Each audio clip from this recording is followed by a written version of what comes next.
नमस्कार दोस्तों। मुझे तो आप जानते ही होंगे, दिलीप एडिट, जो आप इस टाइम पे देख रहे हैं मेरे चैनल पे। आजकल आप लोग जानते होंगे, इस टाइम पे हाल ही फिलहाल में हुए वायरल वीडियो, जो इस टाइम पे बिहार में हुए दंगा फसाद की वजह से, जिनका नाम रेखा आर्या है, उनके पति ने किस तरीके के कहा है, ये सभी चीज़ें आप लोग देखेंगे इस वीडियो पे।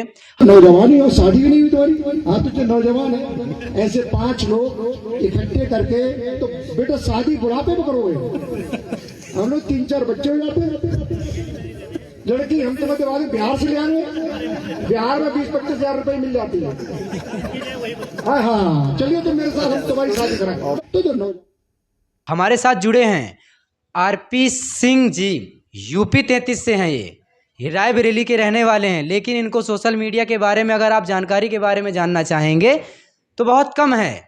तो आज हम इनसे जानेंगे कि इस टाइम पे हाल ही फिलहाल में जो हुआ घटना, इस टाइम पे बिहार में जो चल रहा है बीजेपी को लेकर के, इस टाइम पे बीजेपी के मुंह पे ऐसा ताला लगा हुआ है, ये कैसे बंद होगा, ये कैसे खुलेगा, ये सभी चीज़ें हम जानेंगे इस वीडियो पे। प्लीज़ हम कनेक्ट करते हैं हमारे आरपी सिंह जी से। प्लीज़ आरपी सिंह जी, क्या कहना चाहेंगे इस टाइम पे बिहार में हुए जो घटना, उसके आधारित पे? बताना चाहूँगा कि जो अभी उत्तराखंड की जो मंत्री हैं रेखा आर्या जी, उनके पति जी जो हैं गिरधारी लाल साहू जी ने जो बयान दिया है, उन्होंने बयान दिया है नवयुवक को लेकर दिया है कि अभी आप लोग जो कुंवारे हैं इस टाइम पर तो बच्चे हो जाने चाहिए। बिल्कुल। जबकि किसी भी चीज़ को अगर मर्यादा से बाहर रखी जाती है तो कहीं न कहीं अनैतिक विचारधारा की प्रवृत्ति में आ जाती है, जो सामाजिकता को खराब करने का काम करती है। और हाल फिलहाल में जब देखा जाए तो बीजेपी के कई नेताओं के जो इस तरह के बयान आए हैं, जो अश्लीलता को परिवर्तित कर रहे हैं, वो चीज़ें उनमें कहीं दिखी नहीं है। बिहार को जो उन्होंने समझा है, बिहार एक ऐसा राज्य रहा है हमारे देश का, जिन्होंने सर्वप्रथम एक राष्ट्रपति की उपाधि देने वाले डॉक्टर राजेंद्र प्रसाद जी को उन्होंने इस देश को समर्पित किया। तो आरपी सिंह जी की क्या बीजेपी लोगों ने इस चीज़ के बारे में हाथ खड़ा नहीं किया कि ये सब चीज़ें हो रहे हैं, क्या इनको रोका जाए, या फिर उन्होंने इस तरीके से शब्द जो वचन बोले हैं, तो क्या ये चीज़ रोके जाए? देखिए, अगर कहा जाए तो ये शिक्षा की बहुत भद्दी टिप्पणी कही जाएगी, क्योंकि जो शिक्षा का एक मार्गदर्शन है वो बहुत अभद्रता से उन्होंने पेश किया है। क्योंकि किसी भी महिला की जो एक उसका परचेसिंग वैल्यू लगाई जा रही है, ये कहीं न कहीं बहुत गलत है। क्योंकि जैसे कि कोई महिला हो, उससे आप वस्तु समझकर खरीद रहे हैं, तो ये सामाजिकता के आधार पर बहुत निंदनीय बात है।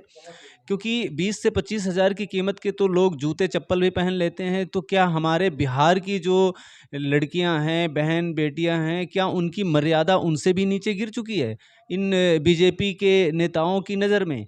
इस तरह के जो अश्लील बयान देने वाले के ऊपर तो कहीं न कहीं कानूनी कार्रवाई भी होनी चाहिए।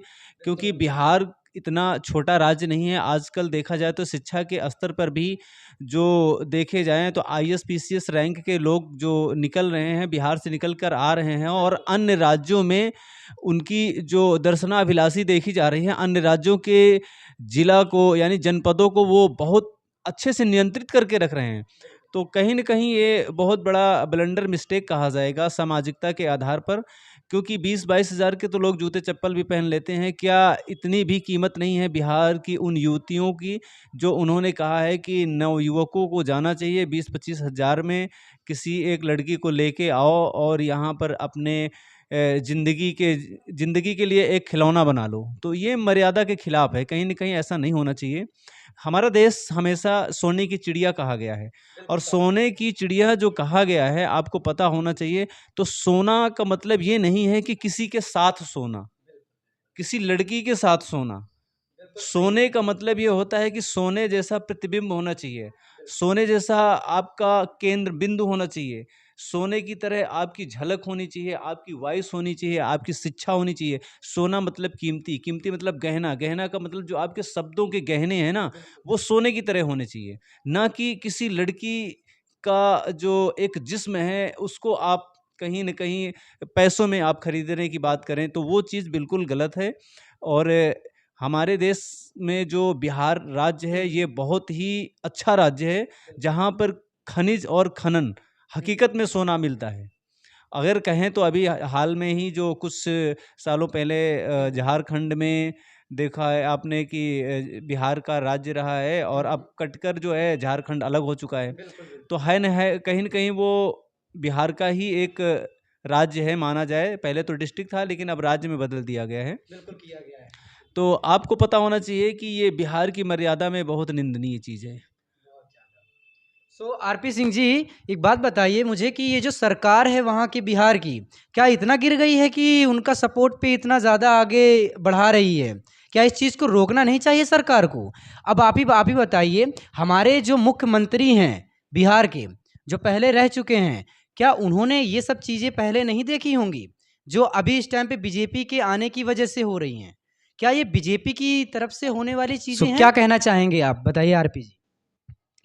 जैसे कि मैं अभी तक अपनी दिशा दृष्टि के बारे में देखें तो जो सामाजिकता के आधार पर कहा जाए तो अभी बीजेपी का बहुत बड़ा बाहुल्य दिया है भारत की इस राज्य में। बिहार राज्य के जो जनप्रतिनिधि हैं, जन लोगों ने, जनमानस ने बिहार को बहुत अच्छा इनको समझना चाहिए और बिहार की जो प्रतिमा है, बिहार के लोगों को इनके ऊपर बहुत बड़ा एहसान है, चाहे वो केंद्र रहा हो चाहे वो राज्य रहा हो।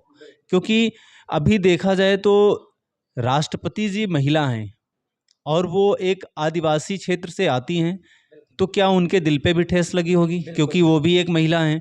अगर किसी महिला की कीमत पैसों में आंकी जाए तो कहीं न कहीं ये बहुत धूर्तता का काम है। ये शिक्षा के अधीन नहीं है, शिक्षा के खिलाफ है, निंदनीय है, वंदनीय नहीं है। इस तरह की टिप्पणी किसी की भी राज्य, कोई बिहार की बात नहीं करी जाए। अगर माना जाए कि चलो बिहार है, मैं बिहार को एक साइड में कर दूं, क्या अन्य राज्यों में की लड़कियां बिकाऊ नहीं है? वहाँ भी बिकाऊ होनी चाहिए। बिल्कुल सही, बिल्कुल अगर कोई लड़की अपनी कीमत तय कर रही है, वहाँ पर अगर कोई टिप्पणी करे तो वो कहीं न कहीं कहा जा सकता है कि लड़कियों के बयान पर जा सकती है बात। लेकिन अगर कोई मर्द किसी लड़की को आके किसी जिस्म फरोशी का ये काम कहा जा सकता है। ये तो एक वेश्याओं से भी निंदनीय बात हो चुकी है कि आप पैसों से किसी के जिस्म की बात करें और ख़रीद के ले आएँ, अपने जीवन यापन के लिए करें। हाँ, एक चीज़ हो सकती थी, अगर ये उनसे कहा जाता कि आप लोग हैं, आप लोग अपनी सहमति से, शिक्षा से आप बिहार के लोगों के जाइए और वहाँ पर जागरूक करके आप उनका मतलब कि बंधन करके लाइए, गठबंधन करके ले आइए। सामाजिकता के आधार पर उनका हाथ में हाथ रखकर और ससम्मान लेके आए, तो ये कहने वाली एक बात थी। लेकिन पैसे लगा देना तो फिर ये तो व्यापार हो गया। ये रिश्ते में प्यार होना चाहिए, रिश्ते में व्यापार नहीं होना चाहिए। व्यापार कभी नहीं होना चाहिए, बिल्कुल सही कहा आपने। अभी अगर हम एक छोटी सी जानकारी अगर आपको बताना चाहें कि जब हमारे पूरे विश्व में, पूरी दुनिया में जब कहीं विश्वविद्यालय नहीं थे, बिल्कुल, तो नालंदा विश्वविद्यालय आपने सुना होगा। हाँ हाँ, बिल्कुल बिल्कुल। जो बिहार का नालंदा विश्वविद्यालय है, दुनिया का सबसे पहला विश्वविद्यालय है जहाँ पर देश विदेश के लोग पढ़ने आते थे। बहुत बहुत फेमस है फिर तो वो। और उसी को अगर कहा जाए कि मुग़ल शासक में उन्होंने मुग़लों ने उनको जलाई, किताबों को जलाया, लेकिन फिर भी उसमें इतने मनीषियों की और इतने प्रज्वल लोगों की जो वहाँ पे लेखनी रखी हुई थी, उनको पढ़ कर के लोग आज देखो अमेरिका है, जापान है या अन्य किसी देश के लोग जो है ना बढ़कर बहुत आगे निकल चुके हैं। बहुत आगे निकल गए हैं। लेकिन बिहार को लोग पता नहीं किस दिशा दृष्टि से देखते हैं, या उनको बिहार के बारे में पता नहीं है या फिर वो बिहार को नीचा दिखाना चाहते हैं। बिल्कुल। आरपी सिंह जी, एक बात बताइए मुझे, आप रहने वाले यूपी 33 के हैं, रायबरेली के, लेकिन आप बिहार के बारे में इतनी जानकारी रखते हैं, कैसे? क्या आपका वहाँ से कोई संबंध है या फिर आप वहाँ पे जानते हैं किसी को? प्लीज़ बताइए। देखिए, बिहार हो या मैं एक भौगोलिक क्षेत्र के अनुसार मैं लोगों को देखता हूँ कि बिहार हो, बंगाल हो, उड़ीसा हो, उत्तराखंड हो या अन्य कोई क्षेत्र हो, हमारी जो दोस्ती रही हो ना अधिकतर बिहार के लोगों से रही है। और बिहार के लोगों में जो मिठास है, जो एक लोगों का आदर्श भाव है, इन लोगों के अंदर बहुत अच्छी देखने को मिलती है। आप बिहार पे जाइएगा तो लोग आपको बाबू साहब कह के बात करेंगे। बिल्कुल सही कहा आपने। और कोई भी एब्यूजिंग वर्ड को यूज़ नहीं करता। बिल्कुल, बिल्कुल। अमर्यादित शब्दों का तो वहाँ कोई प्रचलन ही नहीं है। जैसे कि अन्य राज्यों में आप चले जाइए, शहरों में चले जाइए, बहुत लोगों का है कि वो अनमर्यादित वर्ड बोल देते हैं, एब्यूजिंग वर्ड बोल देते हैं। तो गाली गलौज का सीन बहुत कम देखने को मिलता। हाँ, कुछ क्षेत्रों में होगा, जो पर्सनल एक्टिविटी में करते हैं तो हम उनके बारे में नहीं कह सकते, लेकिन जो प्रोफेशनली बातचीत का तौर तरीका है बहुत गुड है। उसके लिए तो बिल्कुल टिप्पणी करने की बात ही नहीं आ सकती है। उसके लिए तो हम धन्यवाद देना चाहेंगे बिहार के लोगों को कि इतना शिक्षित होने के बावजूद भी उनके अंदर जरा सा भी अहम नाम की चीज़ नहीं है कि मैं हूँ। हाँ, गर्व से कह सकते हैं कि हम बिहारी हैं, और बिहारी हैं लेकिन लड़कियों के व्यापारी नहीं हैं। बिल्कुल बिल्कुल सही कहा आपने। ये गर्व से बिहार के लोगों को कहना चाहिए कि हम बिहारी हैं लेकिन लड़कियों के व्यापारी नहीं हैं। बिल्कुल सही कहा आपने। आरपी सिंह जी, आपने ये बात बोल करके जनता का ही नहीं, पूरे इंडिया का आपने ये आंखें खोल दी हैं। क्या ये चीज़ें गलत हैं? क्या ये चीज़ें सही हैं? तो प्लीज़ दोस्तों ये चीज़ें कमेंट में बताइएगा। हमारे साथ जुड़ने के लिए धन्यवाद। आगे के लिए मैं नई रिपोर्ट फिर से लाऊंगा। हमारे साथ फिर से जुड़ेंगे आरपी सिंह जी। तब तक के लिए धन्यवाद। Thank you so much. जय श्री राम।